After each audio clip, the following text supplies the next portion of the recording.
My ex said I'd never recover. Then she saw my name on the billboard. If you had asked me 6 years ago where I'd be today, I would have given you a completely different answer. Back then, I thought my future had a name. Her name was Ashley. I was 28, working as a graphic designer in Chicago, and completely convinced I was going to marry her. For 4 years, she was my entire world. The funny thing about betrayal is that it rarely arrives wearing a villain's mask. It comes smiling, holding your hand, telling you everything is fine, until one day, it isn't. Ashley and I met at a friend's birthday party. She was smart, beautiful, confident, and had the kind of energy that pulled people toward her. At first, I felt lucky she even noticed me. Then somehow, she became my girlfriend, and eventually, my best friend. Or at least that's what I thought. For years, we built a life together. Shared apartment, shared bills, shared dreams. I worked long hours because I believed we were building something permanent. Whenever I talked about the future, she smiled and said all the right things. House, marriage, kids someday. Everything sounded perfect. But looking back, there were warning signs. Little comments, little digs, the kind you ignore when you're in love. Whenever I got excited about a project, she'd laugh. Whenever I talked about starting my own business, she'd tell me to be realistic. Whenever I mentioned bigger goals, she'd remind me how difficult success was. I convinced myself she was just trying to protect me from disappointment. I was wrong. The night everything ended started like any other Thursday. I came home carrying takeout from her favorite restaurant, opened the apartment door, and immediately felt something strange. Silence. No TV, no music, no Ashley. Then I noticed the closet, half empty. My stomach dropped. I checked the bedroom, drawers empty, suitcases gone, and sitting on the kitchen counter was a note.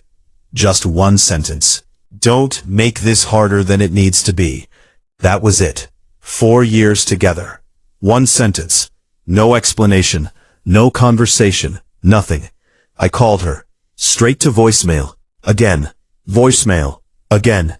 Blocked. The next few weeks felt like surviving a car crash. I barely slept. Barely ate. Could barely focus at work.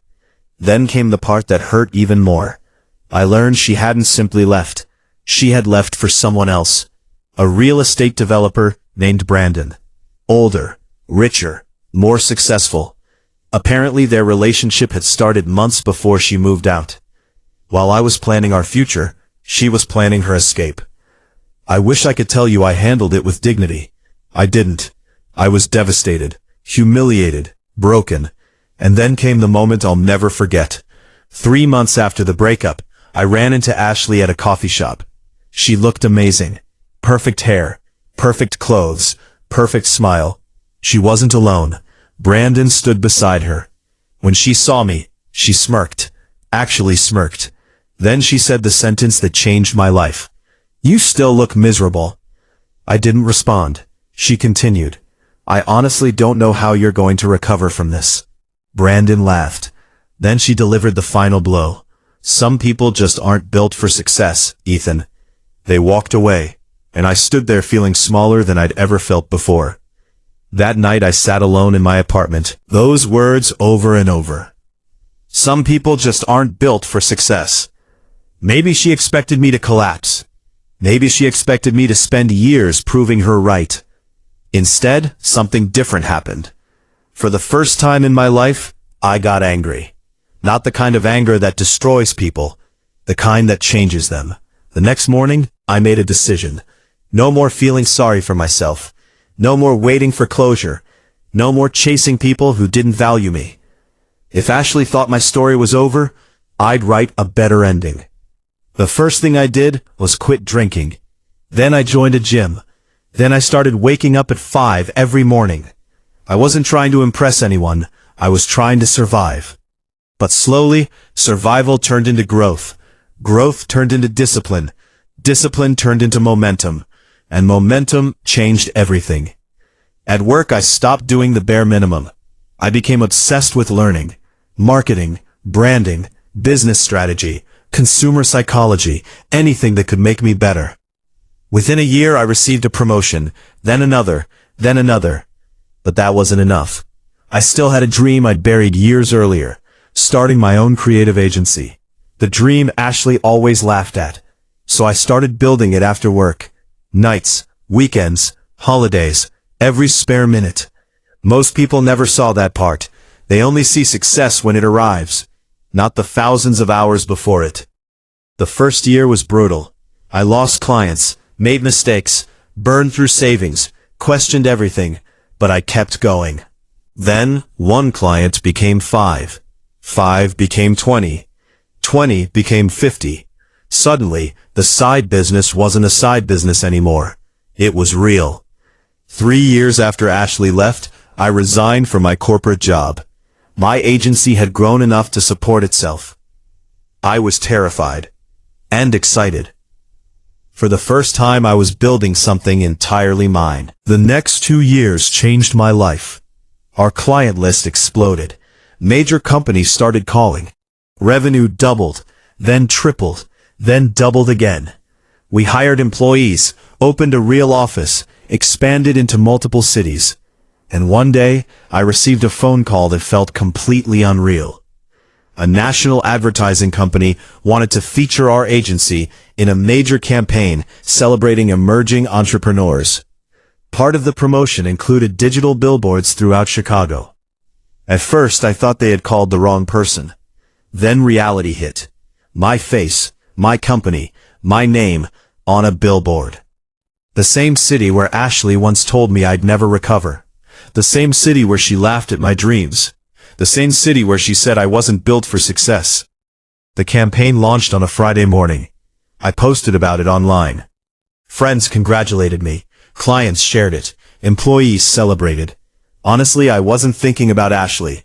Not anymore. She hadn't crossed my mind in months. Then my phone buzzed. Unknown number. I almost ignored it. Almost. But curiosity won. I answered.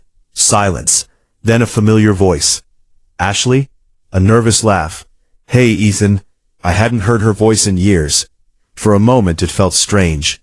Like hearing from a stranger who knew all your secrets. She cleared her throat.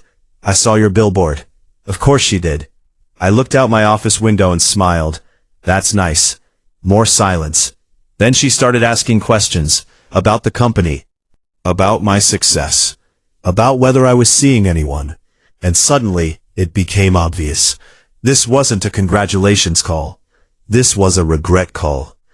I learned later that Brandon had lost millions in a failed development project. Their relationship had collapsed. The luxury lifestyle disappeared. The future she'd bet on never happened. Meanwhile, my life had moved forward. Funny how that works. Eventually, she said something I'll never forget. I always knew you'd do well. I almost laughed. Because no, she didn't. She literally told me the opposite. She told me I'd never recover. She told me I wasn't built for success. She laughed at my dreams. But now that those dreams had become reality, she wanted to rewrite history. People do that sometimes. They want credit for a story they tried to destroy. I wasn't angry anymore, just aware. So I replied calmly. Actually, Ashley, you didn't believe in me. Silence. Then she whispered, I guess I didn't. For the first time ever, she sounded small, not confident, not superior, just human. Then came the question I knew was coming. Do you think we could maybe get coffee sometime? There it was, the real reason for the call. Years earlier, that question would have meant everything. Now, it meant nothing. Because success had given me something far more valuable than money. Perspective. I finally understood that winning isn't making people regret losing you. Winning is no longer needing their approval. So I smiled and answered honestly, no. She sounded surprised. Why? Because some lessons only need to be learned once. I took a breath. Then I said, because the person who needed you doesn't exist anymore. Silence.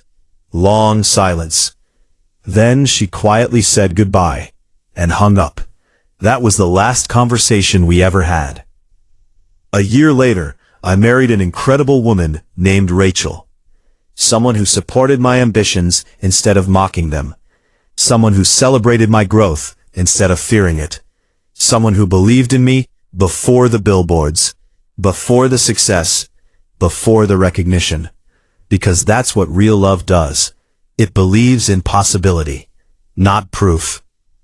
Sometimes people ask if Ashley was the reason I became successful. The answer is no. Pain started the journey, but purpose finished it. I didn't succeed to get revenge. I succeeded because I refused to stay broken.